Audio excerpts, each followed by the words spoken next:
Моята порака за ова неделно утро ја крстив или дадов наслов сподели го јавно твоето сведоштво што Господ Исус ти направи. Има многу луѓе, знаете, што нелесно се одлучуваат да кажат што Господ направил во нивниот живот. Јас знам една пријателка за која се молевме да излезе, беше болна од карцином и таа дојде еднаш, ја снимале, пустиле и рекле работата е добра, чиста си веќе. И јас реков слава на Господ, ајде да благодариме на Господ. И она почна одма да зборува. Јас бев у Црна Гора, таму имаше еден надри лекар, па ми даваше ваков лек, онаков лек. И всушност, едноставно ја омаловажи Божјата работа. Браќи и сестри, вие мора да сватите.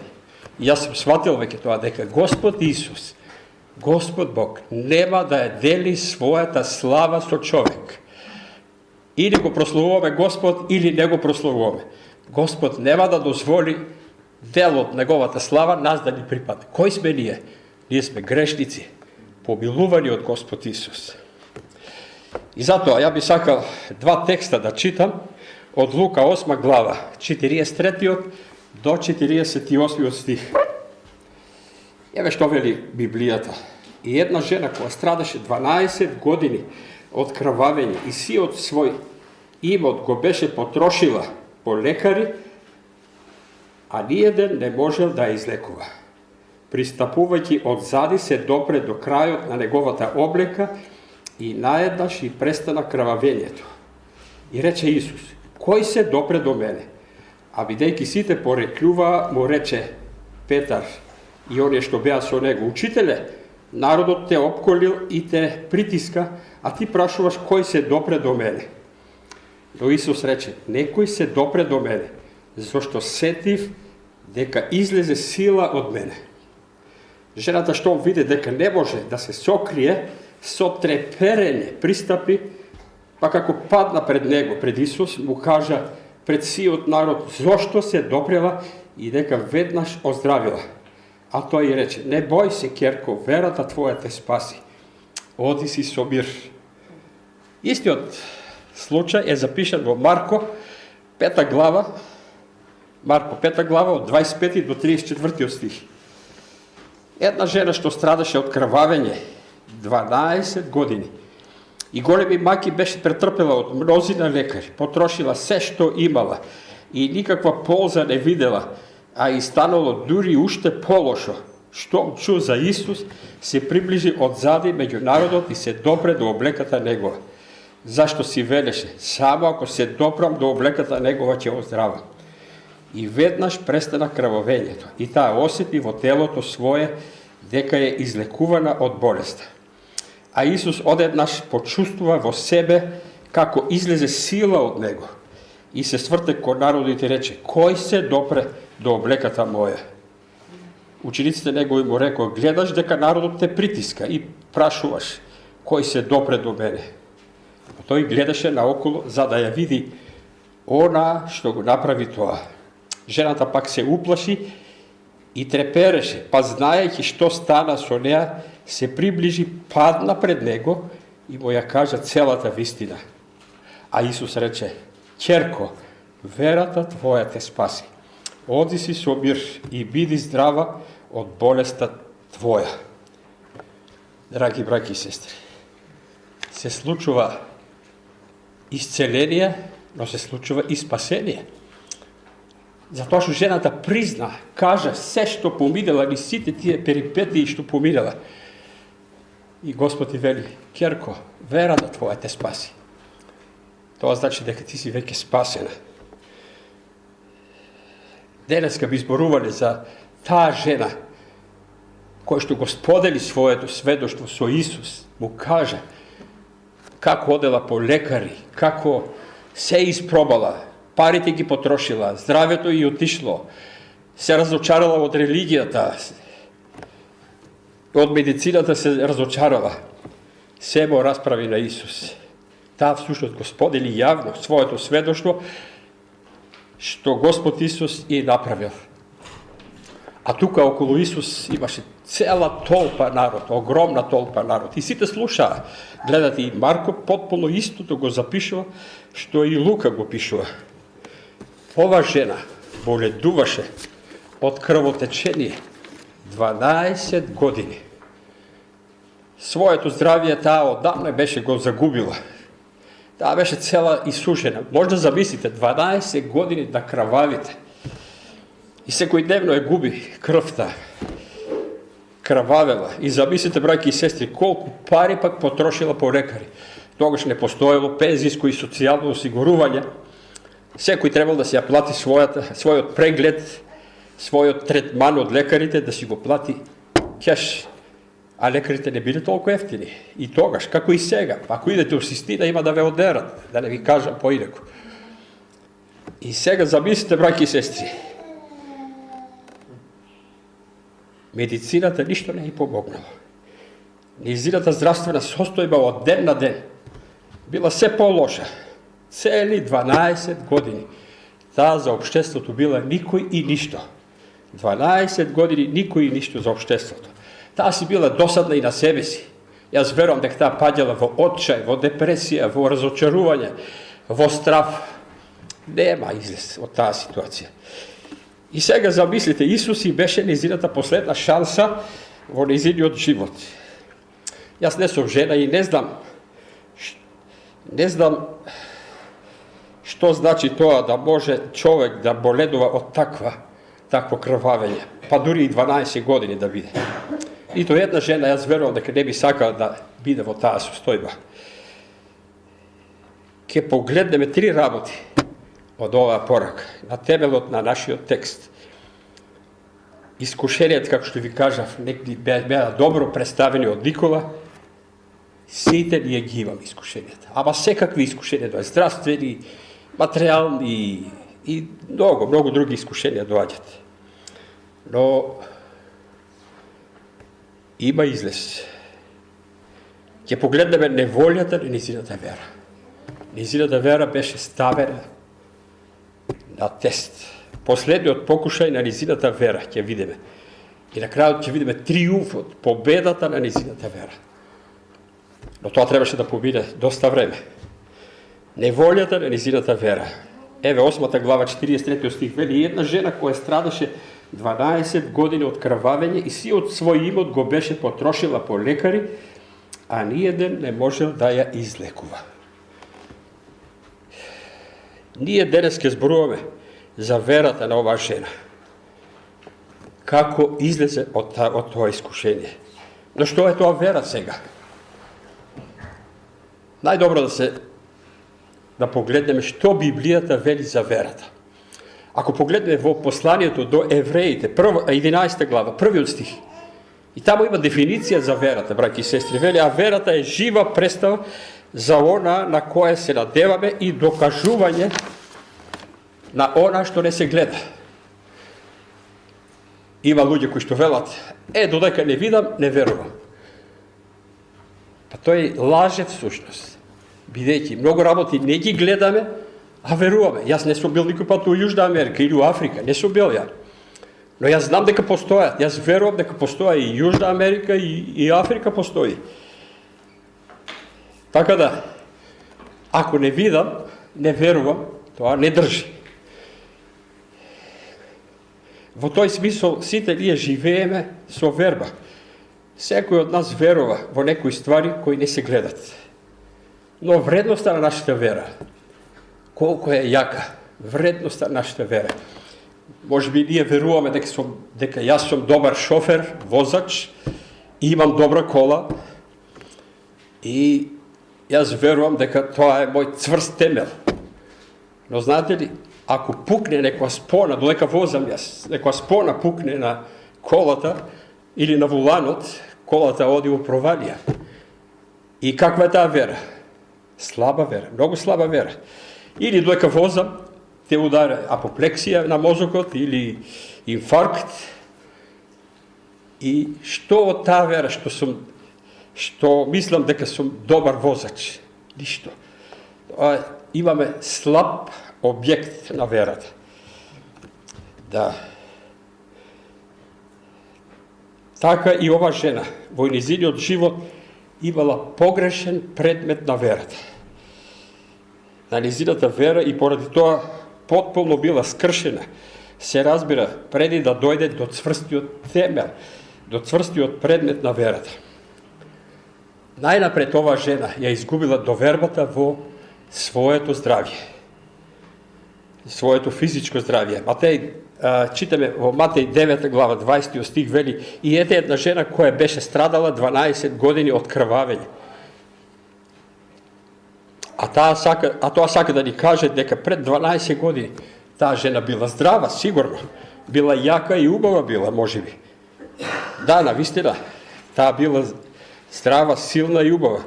Но како што обично се случува, наеднаш се скинала некоја спона во низината утроба. И таа почнала да боледува и еве веќе 12 години боледува. И така таа се повеќе ја губила својата доверба во низиното физичко здравје. Длабоко потпаднала под искушението. Тешко на тие кои целосно се подпират на своето тело, на своето здравје. Има луѓе кои што велат: сето ова што гледаш, што сум постигнал, со овие две раце сум постигнал. Кои две раце? Ако Господ не ти дал сила, ако не ти дал здравје, кои две раце може ли да направат сето тоа? На некои луѓе Господ им дава богатство, за да го познаат во богатството. И откако нема да го познаат, нема да одат по волјата Божја, Господ им го тргва богатството. Има у псалмите еден убав текст и вели: во богатството не ме познавте и во сиромаштијата. Но сакам да кажам, тешко на тие кои целосно се подпират на своето тело и на своето здравје. Колко е тешко да им кажеме на некои двајца млади, дечко и девојка, дека им треба Исус Христос. Тие се убави и здрави и мислат дека така ќе останат за секогаш. Но тоа е безумство, браќи и сестри. Нивната вера има погрешен објект, предмет. Додека се млади, убави и здрави, сакат да пијат, да пушат, да земат дрога и се убедени дека постојано ќе уживат. Постојано ќе бидат така, здрави и убави. Но за кратко време, например, одат на лекар и лекарот им кажува лоша диагноза. Некоја срчана мана или пак некоја друга опасна болест. И дека набрго ќе мора да се суочат со умирачката. Многу убаво тоа го опишал апостолот Јаков во посланието на Јаков, 1 глава, 15 стих вели: а гревот извршен раѓа смрт. А гревот извршен раѓа смрт. Тој најпрво остава трага на лицето. Гревот често пати остава трага на лицето. Луѓето стануваат бледи, жолти и исцрпени. Гревот остава трага на телото. Гревот го парализира умот. Гревот донесува различни заразни болести. Гревот остава трага на карактерот на човекот. И се губи дури и честноста, и срамот се губи, исто и волјата се губи. Гревот на крајот води во гроб, а после гробот пеколот. Јас верувам дека и крвавењето кај ова жена е последица на гревот.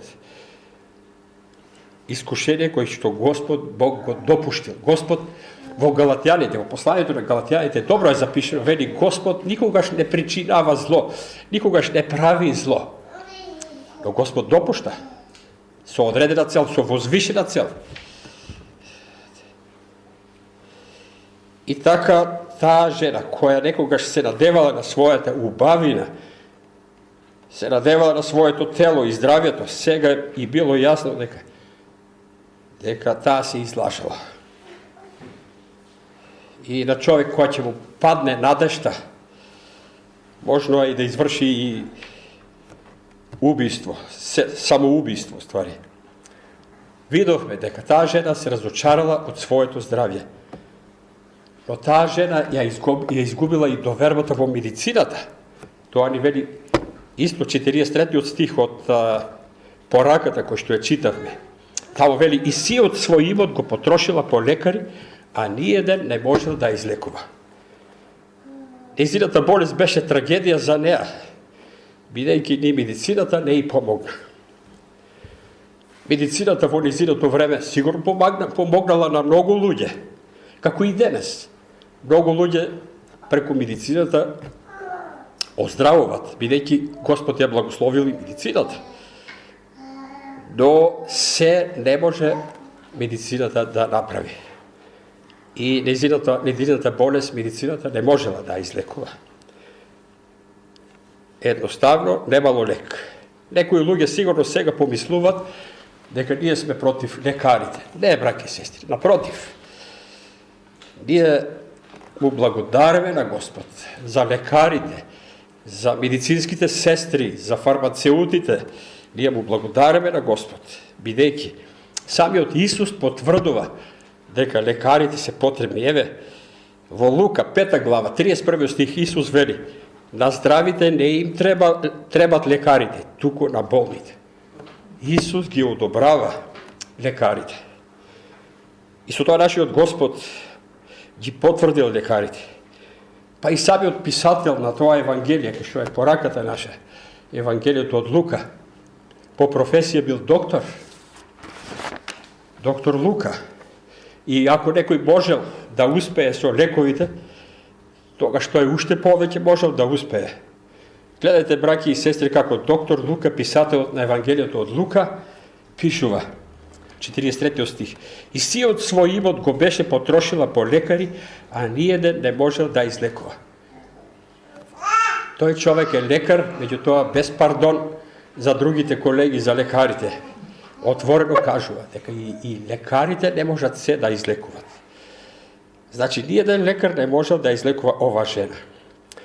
А евангелистот Марко, меѓутоа, не бил лекар, вели за тој случај: и голема мака поднесела од многу лекари и потрошила се што имало и ништо не и помогнало, но уште поголема штета направиле. Марко 5:26. Браќи и сестри, често пати лекарите, лекувајќи едно, оштетуваат друго. Бидете сигурни, тоа се случува. Значи, не се себокини лекарите. И замислите, таа жена поднесела големи маки од лекарите. Некои од лекарите се вежбале на неа. Па и денес се случува со нашите лекари истата ситуација. Наместо да му ја подобрат состојбата на пациентот, уште повеќе му е влошуват. Ја имав една тетка на татко ми сестра, до 7 години девојче било исправно, се уредо, и израстел некој чир на рбетот тука, и докторот директно ставил инекција во чирот, во рбетот. И од 7 години, па до крајот на нејзиниот живот, таа беше непокретна, со количка се возише. И цела беше зграбавена. За еден чир, до кај стасала работата. Јас не ги напаѓам лекарите, но не се себокини. Мора да сватиме дека не се себокини. Само Господ Исус се себокинат. Исцелената се од Господ Бог. Тој им дал мудрост на лекарите да лечат. Тој во природата ги створил билките. Всушност, за секоја болест има билка, но треба човекот да ја пронајде. Така велат некои лекари, дека за секоја болест во природата може да се најде лек, но треба човекот да го бара. Медицината не би му помогнала на човекот ако Господ Бог не ги створил лековите во природата. Заради тоа ние веруваме дека Господ Бог лечи многу повеќе од лекарите. Но и преку нив лечи, и преку лекарите. Но таа жена се надевала и им верувала на лекарите, а не во тој што им дал мудрост на лекарите. И јас верувам дека баш затоа Бог не дозволил таа да се излечи, бидејќи таа би кажала тогаш лекарите бе излекуваа, а не Господ. И денес многу мажи и жени кои одат од лекар до лекар, за да бидат исцелени. Ни самите тие не знаат од што боледуваат. Некои би отишле дури до крај на светот, ако слушнат за некого кој би им помогнал. Некои луѓе тврдат дека еврејските лекари биле многу добри, најдобрите у свет. Тоа се провлекуваше и во мое време, кога ја бев дете во моето село, и тогаш кажуваа за некој еврејски лекар кој што работел во Струбица, дека бил најдобар, но и тој не даваше живот. Многу луѓе и после третманите негови пак умираа.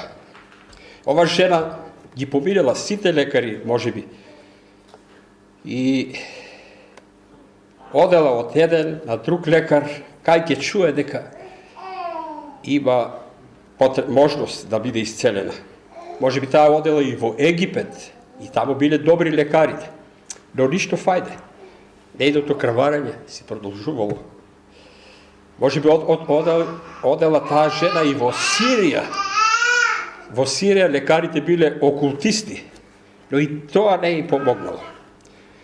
Еден брат во Христа еднаш ми кажа, тој расправаше пред да се обрати, човекот бил избачуван од разни болести и нејасни работи. И вика, толку лекари поминав, па и оджите ги посетил, па и попови, и врачари, и никој не му помогнал. И фала Богу што не му помогнал никој. Кога се обрати, Господ Исус тогаш му помогна, го исцели. Јас не реков дека секој ќе биде исцелен, далеку од тоа. И фала Богу што не му помогнале врачарите, оджите и поповите. Јас му благодарам на Господ Бог за медицината, но не треба нашата надеж и доверба целосно да ја дадеме во медицината, туку на семокниот Бог Јахве. Освен таа жена што ја изгубила довербата во здравието, таа жена ја изгубила довербата во медицината, но таа жена ја изгубила довербата и во парите. Знаете, многу луѓе кажуваат, имаш ли пари, ќе има лек. Не е точно. Има луѓе кои што имат многу пари, а сепак се болни. Или некои велат, што ќе ми е голо здравје без пари? Немојте ни да помислите вака, браќи и сестри. Народот, тие узречици му се многу погрешни. Многу погрешни. Подобро е да имаш голо здравје, па и без пари, отколку да имаш пари, а да си болен. И ова жена ја изгубила довербата и во парите. Бидејќи секој ден, како што одела кај лекари, таа си плаќала и парите се топеле. Таа имала сигурно некој имот, но со тек на време, тоа веќе се потрошувале парите. Отишло здравјето, но отишле и парите, браќи и сестри. Замислите, кога на нас би ни се случило исто. Ние често пати мислеме, ако сме здрави и имаме пари, тогаш сме среќни. Но не е така. Вие со пари може да купите многу убав кревет и душек што се полни вода. Не знам сега што е модерно баш тоа. Цел тон вода собират тие душици и прекрасно за спиење. Ама со пари не може да купите сон. Има луѓе кои што се им е добро, а сон не ги фаќа. На некои парите му постанале Бог. Доларот, еврото и парите на нив се клањат, браќи и сестри. На нив се клањат. Сум чул многу богати луѓе кои самите тие сведочат за себе дека се несреќни, празни, брзоволни. Парите не се тие кои ќе ни дадат среќа и задоволство. Парите се лажни од Бог и сам Исус тоа вели. И ако ние меѓу нас и Исус ги ставиме парите, дали се поважни од Исус, или фамилијата, или пријателите, или бизнисот, или работата, ако ставиме меѓу нас и Исус, браќи и сестри, тогаш, еве што се случува. Господ ги трга тие работи што се меѓу нас и Исус и ние ќе бидеме спасени, ама како преку оган. Еве земете го Лот. Лот отиде во Содом, бидејќи беше голем трговски центар и таму добро си му одеше бизнисот, сигурно ќарил многу пари, многу средства, но дојде време кога Господ го оттргна од Содом и сето тоа изгори и тој се спаси, ама едноставно гол се спаси. Така и луѓето кои што ќе земат, говорам за верните браќи и сестри, кои што ќе земат меѓу Исус и нив да стават нешто, фамилија, бизнис, да стават пари, сето тоа ќе изгоре, ќе исчезне. Тоа многу убаво го опишал апостол Јаков во 5 глава. Првото, посланието на Јаков, 5 глава, од 1 до 3 стих. Тоа важи и за денеска, браќи и сестри. Од и денеска многу луѓе лако ми се за богатство. Зимат повеќе и ова крај му нема. Јас сум чул дека некои луѓе имат и по 4-5 стана во некретнина, а колку пари имат на книшка, тоа е башка. И тие мислат дека веќе си обезбедиле, дека се нафатирале и се добро ќе им оде. И еве апостол Јаков во 5 глава, 1 до 3 стих што вели: Ајде сега вие богати, плачете и липајте за страшните маки што идат на вас. Богатството ваше изгрија, а алиштата ваши молци ги изгризаа. Златото ваше и среброто ви зараѓа и ръѓата нивна ќе биде сведоштво против вас и ќе го изеде телото ваше како оган. Сте насобрале богатство за последните дни. Зар не е слика и на денешното време ова? Браќи и сестри, нашиот Господ не е против богатството и богатите. Не е против. Ама е против лошото менаџирање со богатството. А ако богатството е главна преокупација во нашиот живот, сето тоа ќе исчезне. Да. Некои му се клањат на доларот, на еврото и на денарот. Јас не верувам дека некој од нас е овде во Македонија толку богат како фараоните во Египет. Знаете, фараоните кои ги погребувале во пирамидите, им ставале неколку стотина чисто злато. Но нивното злато денес никој не го користи. Стои само како експонат во пирамидите да дојдат туристи да гледат. Па дури и самите пирамиди, знаете, времето, забот на времето ги гриза, се распаѓат. Но да се вратиме на пораката. Ова жена ги потрошила сите пари и ја изгубила довербата во парите. Значи, таа жена се разочарала во своето здравје, бидејќи 12 години крвави, нема крај, се разочарала во медицината, никој не ја помогнал, уште ја влошиле ситуацијата, се разочарала во парите, бидејќи постепено ги снемувало. Каде ќе оди сега без пари? Кој те прегледува? Кој лекар ќе ти виде? Ќе те прегледа? Но таа исто така се разочарала и во религијата. Браќи и сестри, знаете ли што пишува во 3 книга Мојсеева или книгата на Левитите, 15 глава, 19 стих? Има тука една одредба. Вели, кога жена има истечување на крв што тече од нејзиното тело, треба да биде одделена 7 дена, додека се очисти и секој што ќе се допре до неа ќе биде нечист до вечерта. Тоа е за кога е нормален циклус. А овде не 7 дена, тука е у питање 12 години.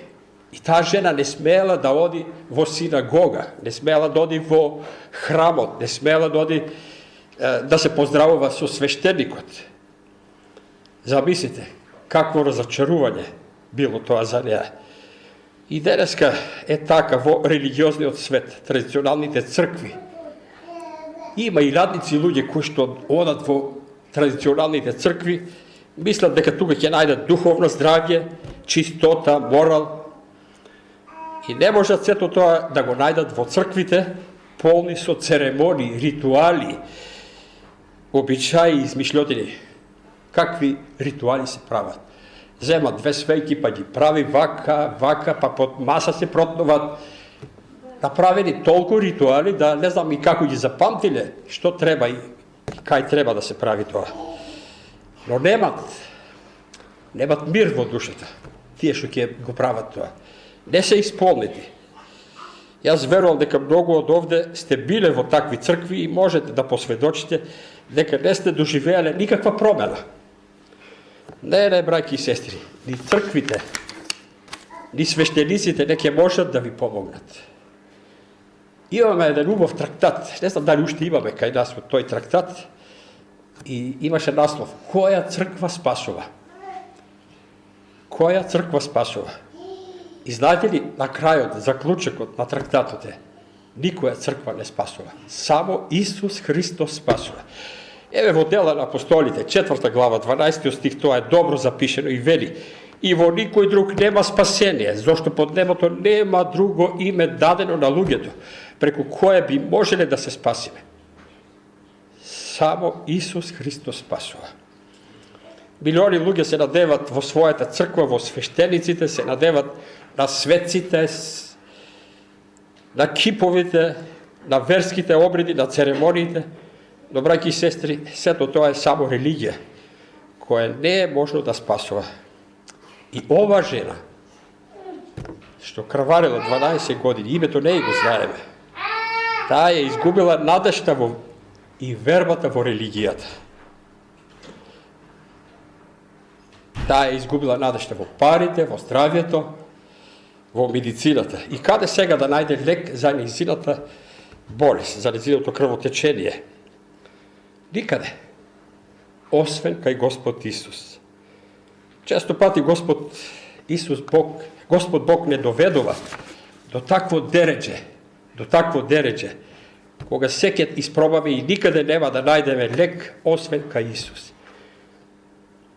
Некои луѓе барат лек за своите души во филозофија. Многу се лакоми да читат филозофски книги. Некои барат лек за својата душа, читајќи за научни, технички достигнувања. Трети барат во културата, четврти во религиите, а некои барат лек за својата душа во алкохол и дрога. Но во никоја од тие задоволства не се наоѓа лекот на нивните души. Интересно е кога во се ќе доживееме крах. И тогаш го бараме Исус, бидејќи само тој може трајно да ни излечи. Јас сакам да ви кажам еден пример со мене. Како би требало да бидеме сите поучени од сето тоа, бидејќи јас бев поучен. Ја го чукнав левото колено, има повеќе од 10 години. И капачето ми се сврте на страна. Таква болка имав, лазајќи сум отишол до креветот на спалната, сум легнал, жена ми и ќерка ми се грижат околу мене. Шо да ти дадеме да ти поминат болките, а мене пот ми тече од болка. Кетонал форте, ова, она, ништо фајде нема. Како сме луѓето заборавни. Уместо одма да побарав помош од Господ, ја барав помош од лекови, од таблети. И они загрижени рекоа: шо да правиме? Одете во дневната соба и молете се, им реков. И тие отидоа во дневната соба се молат, а јас не можејќи веќе да издржам таа болка, како што лежев, ги дигнав раците и реков: Господи, ова е неподносливо за мене. Ова е многу за мене. Јас не можам повеќе да издржам. Во името на Исус те молам, исцели ме сега. И осетив бран од прстите на розите, како поминува низ целото тело. И сега кај што поминуваше беше фино, одлично. Ко помине низ целото тело, немав болка веќе. Но сотоната прв стасува. Ова да пазите. Сотоната прв стасува и ти шепнува на увото: Pa si mrdnal se namestilo kapačето, što se ja sakaš? Leži сега jedan sat, pак ti si izmesti. Da, ќе ležam jedan sat, rekов. Нема да мрдам сега. Но во истиот момент, бидејќи сме ние припаѓаме на Исус, Светиот Дух ми вели, како речеше Исус, стани и оди. Стани, земи се постелката и оди. Да, бе, така беше. А кој ќе слушам јас сега? Па Исус ќе слушам, викам. Светиот Дух ќе слушам, што кажува. Рипнав и ништо не се случи. Коленото беше на место. И отидов од дневната соба и они беа забезекнати. Што се случи сега? Па исцелен сум. И така го славихме Господ. Сакам да ви кажам, немојте прво да барате помош од друго место. Поверете се на Исус најнапред. И Господ ги руши лажните темели на нашата надеж и верба. Лажни темели се тоа. На место да се свртиме кај Господ, се свртуваме како овај што пријателот, што не беше верник у почетокот, одел кај оџи, попови, кај врачари. Да.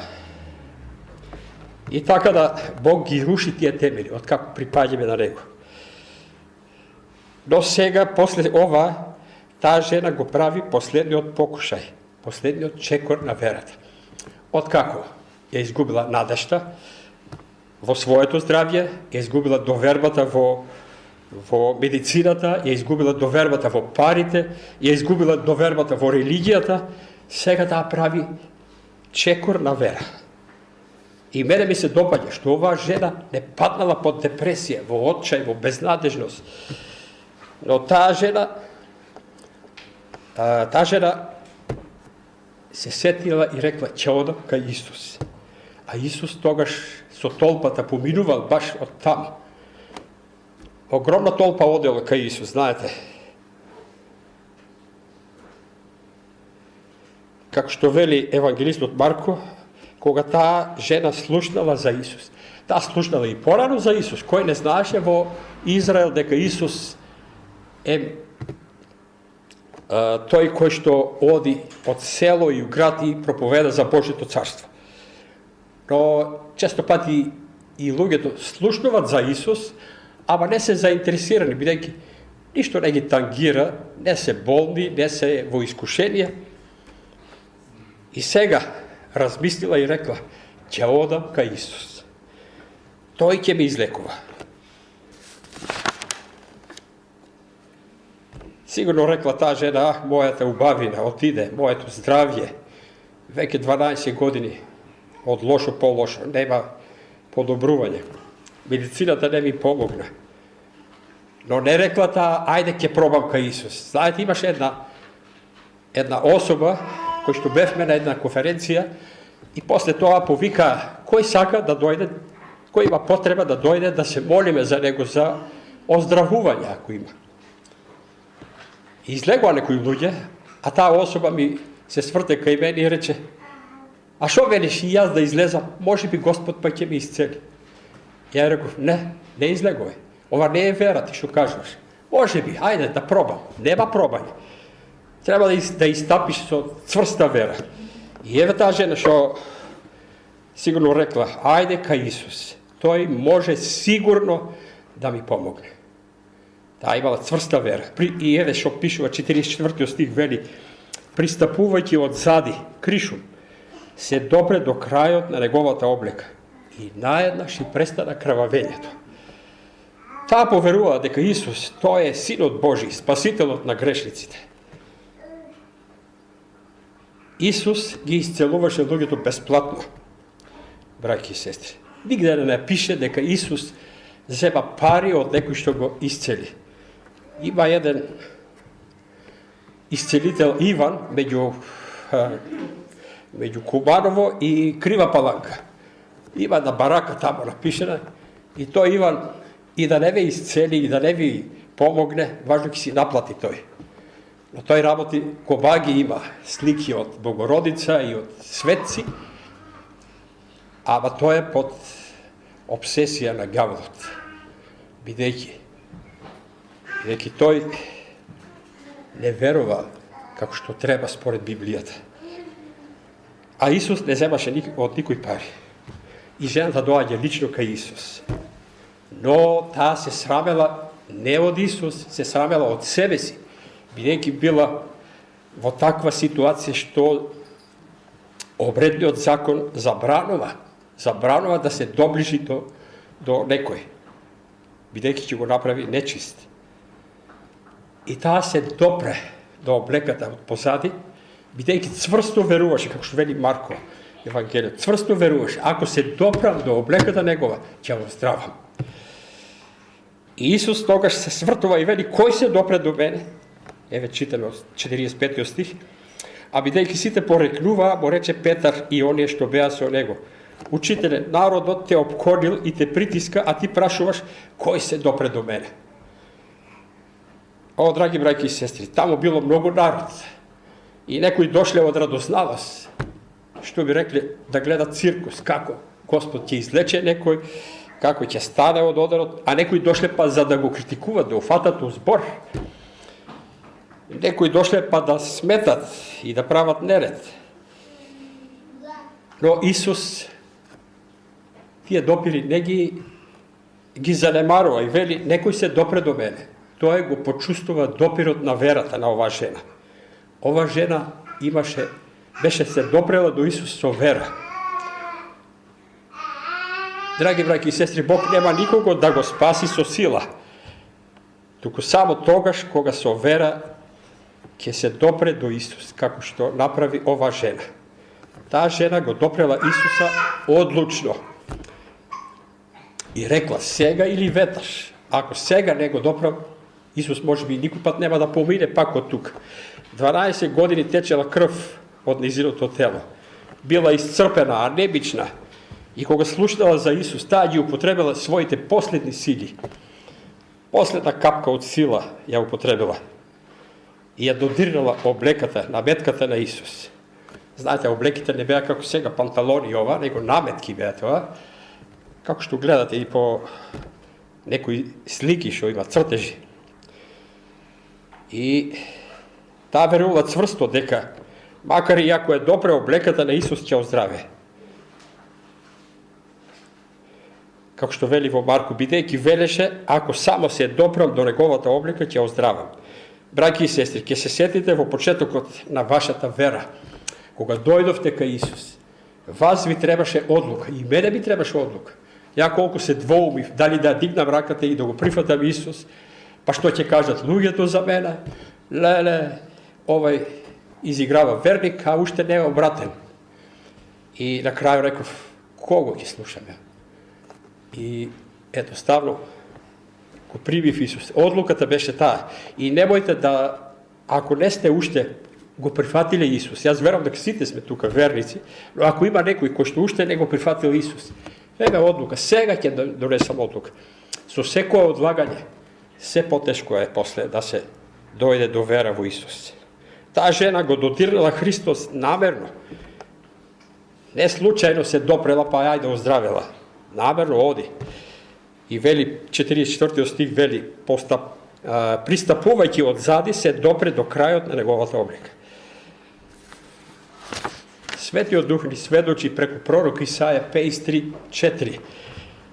Но Исус Христос ги зеде врз себе нашите облики и ги понесе нашите слабости. Да, браќи и сестри, тој е тој што ги зема нашите болки и нашите слабости. Има луѓе кои што би ми рекле сигурно, тоа ми кажувале често пати, добро, ти кажуваш допир со Исус, па Исус не е тука. Браќи и сестри, како тогаш да го допреме Исус? Со вера. Веруваме, додека го слушаме Словото Божие, додека слушаме проповедта, ние всушност го допираме Христос. И таа верата е врската со Исус. Од верата потоа доаѓа крштението, а после крштението Господовата спомен вечера. Ако некој се уште се двоуми дали да се крсти, тој не е победоносник, всушност. Нема победоносна вера. Победоносната вера бара крштение и земање на Господова вечера. Но Библијата ни спомнува нешто, дека таа жена дошла кај Исус тајно, се допрела тајно до Исус. Од позади се допрела. Јас верувам дека таа така постапила, бидејќи себе си се рачунала за недостојна да се допре до Исус. Таа се срамела од народот заради својата болест. И сега до сега ја видовме неволјата на таа жена, но и допирот на незината вера. А сега ќе разгледаме најважното од оваа порака. А тоа е победата и резултатот од незината вера. Триумфот на незината вера. Незината вера триумфира. И рече Исус, кој се допре до мене? 45 стих. Што мислите, браќи и сестри, дали Исус не знаеше дека некој кој се допре? Кога Исус знаеше кој што мисли и однапред знаеше кој ќе го предаде, и тоа се е запишено во Библијата. И сега Исус прашува кој се допре до мене. Зошто тоа го прашува? Тој добро знаеше кој се допре до него. Сакаше тоа што ви кажав, насловот на мојата порака. Сподели го јавно твоето сведоштво што Исус ти направи. Сподели го јавно. Господ Исус сакаше јавно да го сподели ова жена. Да, браќи и сестри. Кој се допре до мене? Зошто прашува кога знае? Бидејќи жената сакаше да се спаси и излечи, но да се сокрие. Денес има многу луѓе кои би сакале да бидат верници, ама да бидат скриени, сокриени и никој да не знае за нив.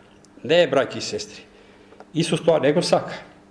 Тој сака да станеме пред сите, да признаеме што тој ни направи. Драги брати и сестро, ако веќе не си се предал на Исуса, стани и исповедај твојата вера. Ако си исцелен од Исус, оди и секому каде ќе имаш прилика, без прикривање, сподели го твоето сведоштво, што Исус ти направи. Јас знам многу луѓе спречуват, добро да се тоа ќе укажуваш како Господ исцелил овој или исцелил оној. Ама Господ сака за секоја прилика да биде прославено, нашиот небесен татко да биде прославен. Без срам и без страф треба да исподелуваме тие наши сведоштва. Тоа го сака Исус и тоа многу го цени и благослови. Затоа праша, кој се допре до мене? На таа жена која што беше болна и требаше голема понизност и слобода. И таа му кажа, 47 стих вели, му кажа пред сиот народ, без страф и без срам. Требаше сите да видат каква е била состојбата пред тоа, на што се подпирала. И требаше да виде, да даде јавно сведоштво дека Господ Бог ја исцели. Да признае дека Исус Христос е од Бога испратениот Емануел. Драги браќи и сестри, немојте да се срамите и да се плашите Исус Христос да го признаете за свој Господ и Спасител и исцелител пред неверниците. Ако се уште се срамите да кажете дека сте верници, уште не сте победници. Ни над искушенијата, ниту над гревот. Ако се уште се срамите да се крстите со водено крштение, ја немате доживеано победоносната вера. А Исус вели, кој ќе се засрами пред луѓето заради мене, и јас ќе се засрамам за него пред мојот Отец Небесен во Царството Божие. И сега на крајот да видиме резултатот од незината вера. Ова па уште по фрапантно и добро. Резултатот од незината вера. Таа жена оздравела, како што вели 44 стих вели, и наеднаш и престана крвавењето. И сега скептиците прашуваат, чекајте бе, таа жена тука и одеднаш како дозна дека крвавењето и престанало? Па во Марко е тоа многу јасно напишено. И се врати силата, и се врати ентусијазмот, и се врати радоста, и едноставно блесна. И тоа беше јасно дека и крвавењето е престанато. Исус вели, не бој се, ќерко, верата твоја те спаси. Тоа е пак највозвишено. Освен исцелена и спасена. Не само оздравување, туку и спасение, вечен живот. Исто така и стравот кај ова жена беше премагнат. И додека се плашите, браќи и сестри, никогаш нема да доживеете вистинската радост на оздравувањето и за спасението. Од што да се плашим и да се срамиме, браќи и сестри, кога веќе нашите гревови ни се опростени?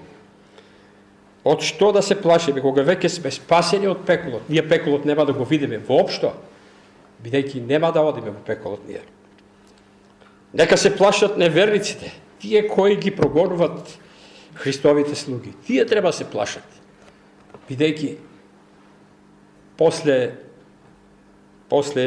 смртта доаѓа судот за нив. Тие да се плашат, тие ги прогонуват верниците. Тие треба да се плашат.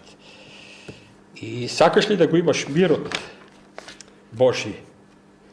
Испружи ја раката и допри се само до Исус. Со вера допри се до Исус. Доста се надеваше на себе, на медицината, на парите, на религијата. И што уште не? Дојди кај Исус сега. Ако се уште не си дошол. Светиот Дух ја исполнува ова просторија и секој од нас го охрабрува сега. Јас верувам, ова е нашата шанса. Уште еднаш да се допреме до Исус. И нека е благословен нашиот Спасител и Господ Исус, бидејќи тоа е нашата надеж, тоа е нашата вера, тоа е нашата сигурност. Амин.